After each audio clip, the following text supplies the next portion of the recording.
ಈಗ ಬಂದ ಸುದ್ದಿ.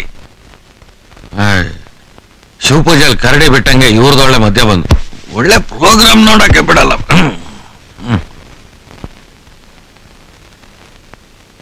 ಕೆಲವು ನಿಮಿಷಗಳ ಹಿಂದೆ ಬೆಂಗಳೂರಿನ ಸರ್ಜಾಪುರದ ರಸ್ತೆಯಲ್ಲಿರುವ HSR ಲೇಔಟ್ ಕಾಂಪ್ಲೆಕ್ಸ್ನ ಟೆಲಿಫೋನ್ ಬೂತ್ ನಲ್ಲಿರುವ ಒಬ್ಬ ಅಪರಿಚಿತ ವ್ಯಕ್ತಿಯನ್ನು ಪೊಲೀಸರು ಕಂಡುಹಿಡಿದಿದ್ದಾರೆ. ಆ ಕಾಂಪ್ಲೆಕ್ಸ್ ಅನ್ನು ಧ್ವಂಸ ಮಾಡಲೆಂದು ಬಂದ ಆ ವ್ಯಕ್ತಿಯು ಜನರ ಮೇಲೆ ಬಾಂಬನ್ನು ಎಸೆದಾಗ ಅದೃಷ್ಟವಶಾತ್ ಆ ಬಾಂಬು ಸಿಡಿಯಲಿಲ್ಲ.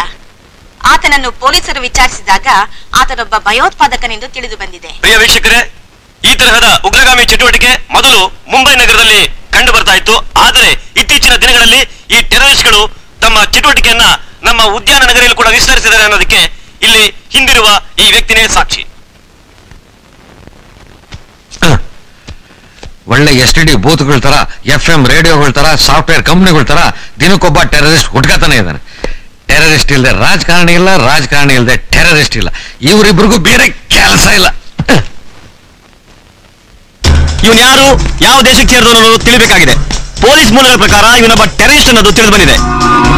ಲಷ್ಕರ್ ಇ ತೊಯ್ಬಾಗೆ ಸೇರಿದವನು ಅಥವಾ ಅಲ್ ಖೈದಾ ಅನ್ನೋ ಆ ಬಿನ್ ಲಾಡೆನ್ ಗುಂಪಿಗೆ ಸೇರಿದವನು ಅನ್ನೋದು ಸದ್ಯದಲ್ಲೇ ವಿಷಯ ಹೊರಬೀಳಲಿದೆ. ಯಾರ್ ಸದಾ ನೀನು?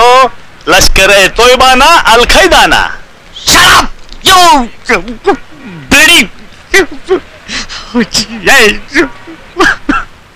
ಸಾಟಿ ಬೇರು ಮಾಡುವ ಸಾಷ್ಟಾಂಗ ನಮಸ್ಕಾರಗಳು. ಟೆರರಿಸ್ಟ್ ಅಂದ್ರೆ ವೀರಪ್ಪನ್ ತರ ಕೆಂಗಣ್ಣು ಬಿಟ್ಕೊಂಡು ದಪ್ಪ ಮೀಸಿ ಬಿಟ್ಕೊಂಡಿರ್ತಾನೆ ಅಂತ ತಿಳ್ಕೊಂಡಿದ್ರೆ ಅದು ನಿಮ್ಮ ತಪ್ಪು ಗ್ರಹಿಕೆ ಆಗುತ್ತೆ. ನಿಮ್ಮ ಮುಂದೆ ಅಳ್ತಾ ನಿಂತಿರೋ ಈ ವ್ಯಕ್ತಿ ಒಬ್ಬ ಅಮಾಯಕರನ್ನ ಸಾಯಿಸಿದಾನೆ ಅಂತ ಪೊಲೀಸ್ ಮೂಲಗಳು ತಿಳಿಸಿವೆ. ಅಷ್ಟೇ ಅಲ್ಲ, ಜಿಲೆಟಿನಿಂದ ತಯಾರು ಮಾಡಿದ ಒಂದು ಟಾಯ್ ಕಾರನ್ನ ಬ್ಲಾಸ್ಟ್ ಮಾಡಕ್ಕೆ ಪ್ರಯತ್ನ ಮಾಡಿದ್ದಾನೆ. ಅದೃಷ್ಟವಶಾತ್ ಅದು ಬ್ಲಾಸ್ಟ್ ಆಗ್ಲಿಲ್ಲ. ಐಶಬಾಸ್, ಕೇಳ್ತಾ ಇದೆಯಾ ಸದಾ ಅವನ ಮಾತುಗಳನ್ನ? ಅಲ್ಲಿ ನೋಡು ಹುಲಿ ಅಂದ್ರೆ ಇಲ್ಲಿ ನೋಡು ಬಾಲ ಅನ್ನೋದ್ರಲ್ಲಿ ಇವರೇ ಸಾಕಿ. ಇವನ ಹತ್ರ ಒಂದು ಭಯಂಕರವಾದ ಟೈಮ್ ಬಾಂಬ್ ಸಿಕ್ಕಿದೆ. ಇನ್ನೂ ಇವನ ಹತ್ರ ಎಷ್ಟು ಬಾಂಬ್ಗಳಿವೆಯೋ ಗೊತ್ತಿಲ್ಲ. ಆದ್ರೆ ವಾಸ್ತವವಾಗಿ ಇವನೇ ಒಬ್ಬ ಹ್ಯೂಮನ್ ಬಾಂಬ್ ಇರಬಹುದು ಅಂತ ಪೊಲೀಸ್ ಮೂಲಗಳು ಹೇಳ್ತಾ ಇವೆ. ಈಗ ಈ ಟೆರರಿಸ್ಟ್ ನ ನಮ್ ಚಾನೆಲ್ ನಲ್ಲಿ ಲೈವ್ ಪ್ರೋಗ್ರಾಮ್ ಅಲ್ಲಿ ನಿಮ್ಗೆಲ್ಲ ತೋರಿಸ್ತಾ ಇದೀವಿ. ಇಂತಹ ಘಟನೆಗಳನ್ನ ವಿಶೇಷವಾಗಿ ತೋರಿಸೋದು ನಮ್ ಚಾನೆಲ್ ಮಾತ್ರ. ಪ್ರಶಾಂತತೆಗೆ ಹೆಸರಾದ ಈ ನಗರದಲ್ಲಿ ಈ ನಡುವೆ ಉಗ್ರವಾದ ಬೆಳೀತಾ ಇದೆ. ಉಗ್ರವಾದಿಗಳು ಈ ನಗರದಲ್ಲಿ ಅಡಗಿದ್ದಾರೆ ಅನ್ನೋದಕ್ಕೆ ಈ ವ್ಯಕ್ತಿನೇ ಸಾಕ್ಷಿ. ಹಲೋ, ಪ್ರಿಯಾ ಅವರಿಗೆ ನಮಸ್ಕಾರ. ನಮಸ್ಕಾರ. ಯಾರು? ನಾನು ನಿಮ್ಮ ಉಡ್ಬಿ ಆನಂದನ ಫ್ರೆಂಡು. ಓಹೋ, ನೀವು ICICI ಬ್ಯಾಂಕ್ ಅಲ್ಲಿ ವರ್ಕ್ ಮಾಡೋದಾ? ಅಲ್ಲ. ಏನ್ ವಿಷಯ? ನಿನಗೂ ಆನಂದನಿಗೂ ಮದುವೆ ಅಂತ ಗೊತ್ತಾಗಿ ಸಂತೋಷ ತಡ್ಕೊಳ್ಳೋದಕ್ಕಾಗದೆ ಈ ಖುಷಿಗೋಸ್ಕರ ನಿಮ್ಮಿಬ್ಬರಿಗೂ ಒಂದು ಟ್ರೀಟ್ ಕೊಡ್ಬೇಕು ಅಂತಿದ್ದೀನಿ. ಜೀವನದಲ್ಲಿ ಮರೆಯಲಾಗದಂತಹ ಟ್ರೀಟ್ ಅದು. Thank you. ಯಾವಾಗ? ಇವತ್ತೇ. ಇನ್ನೊಂದು ಗಂಟೆ ಒಳಗೆ ನೀವು ಡೈರೆಕ್ಟ್ ಆಗಿ HSR ಕಾಂಪ್ಲೆಕ್ಸ್ ಬಂದ್ಬಿಡಿ.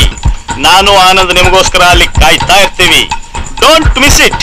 No, I never miss. Definite ಆಗಿ ಬರ್ತೀನಿ. ಥ್ಯಾಂಕ್ ಯು ಪ್ರಿಯಾ ಅವರೇ. ರೀಟಾ ಅವರಿಗೆ ನಮಸ್ಕಾರ.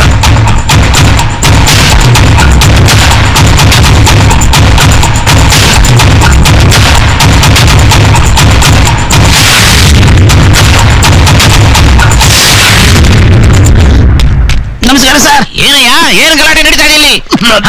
ನಾನು ಈ ಏರಿಯಾ MLA ಅಂತ ಗೊತ್ತಿದ್ದು ಅವ್ನು ಗಲಾಟೆ ಮಾಡ್ತಿದ್ದಾನ? ನಾನು ರೂಲಿಂಗ್ ಪಾರ್ಟಿ MLA ಅಂತ ಗೊತ್ತಿಲ್ಲ ಅವ್ರಿಗೆ? ಅದು ಯಾರು ತೋರ್ಸಯ್ಯ, ಅವನ್ನ ಕುಯಿಸಿ ಬಿಡ್ತೀನಿ, ಚೆಚ್ಚು ಬಿಡ್ತೀನಿ, ಉಳಿಸಿ ಹೇಳಿದಾಗ ಹಿಂಡಿ ಬಿಡ್ತೀನಿ. ಅವನು ಟೆರರಿಸ್ಟ್.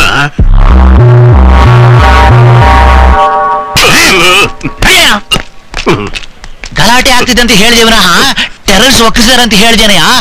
ಅಂದ್ರೆ ಟೆರರಿಸ್ಟ್ ನಾನು ಕೊಂದು ಬಿಟ್ರೆ ನೀನ್ MLA ಆಗ್ಬೇಕು ಅಂತ ಪ್ಲಾನ್ ಮಾಡಿದೇನಯ್ಯ? ಇಲ್ಲ ಸರ್, ನಿಮ್ ಮೇಲೆ ಗಾಡಿ ಆಯ್ತು.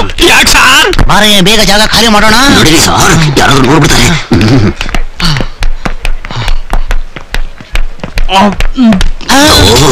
ನೀನ್ ಇಲ್ಲೇನೇ ಮಾಡ್ತಾ ಇದೀಯಾ? ಏನ್ ಸಾರ್ ಮಾಡ್ಲಿ? ನನಗೆ BP, ಶುಗರು, ಗೂರು ಸಾಲದು ಅಂತ ಪೈಲ್ಸ್ ಬೇರೆ, ಅದಕ್ಕೆ ಟ್ಯಾಬ್ಲೆಟ್ ತಗೊಳ್ತಾ ಇದ್ದೀನಿ. ನಿನ್ ಕಾಯಿಲೆ ಒಂದಕ್ಕೆ ಇರ್ಲಿ, ನೀನ್ ಆ ಟೆರರಿಸ್ಟ್ ಹೆಂಗಾರು ಮಾಡಿ ಒದ್ದು ಒಳಗಾಕೋ ಪ್ಲಾನ್ ಮಾಡು. ನಾನು ಹೋಮ್ ಮಿನಿಸ್ಟರ್ ಮಾತಾಡಿ ನಿನಗೆ ಪ್ರಮೋಷನ್ ಕೊಡಿಸ್ತೀನಿ. ಆಯ್ತು ಸರ್. ಒದ್ದು ಒಳಗಾಗ್ಬೇಕಂತೆ. ಒದ್ದು ಒಳಗಾಗಕ್ಕೆ ಅವನೇ ನಾಯಿ ಮರೇನೆ. ಸದಾ ಅಲ್ಲೋಡು ಯಾರು ಬಂದಿದ್ದಾರೆ ಅಂತ. ದ ಫಸ್ಟ್ ಗೆಸ್ಟ್ ನಿನ್ನ ಹುಟ್ಟಿ ಪ್ರತ್ಯಕ್ಷವಾದ್ದು. ಆ ಹುಡುಗಿನೇ ತಾನೆ ನೀನು ಮದುವೆ ಆಗ್ತಾ ಇರೋದು. ಕನ್ಗ್ರಾಟ್ಸ್.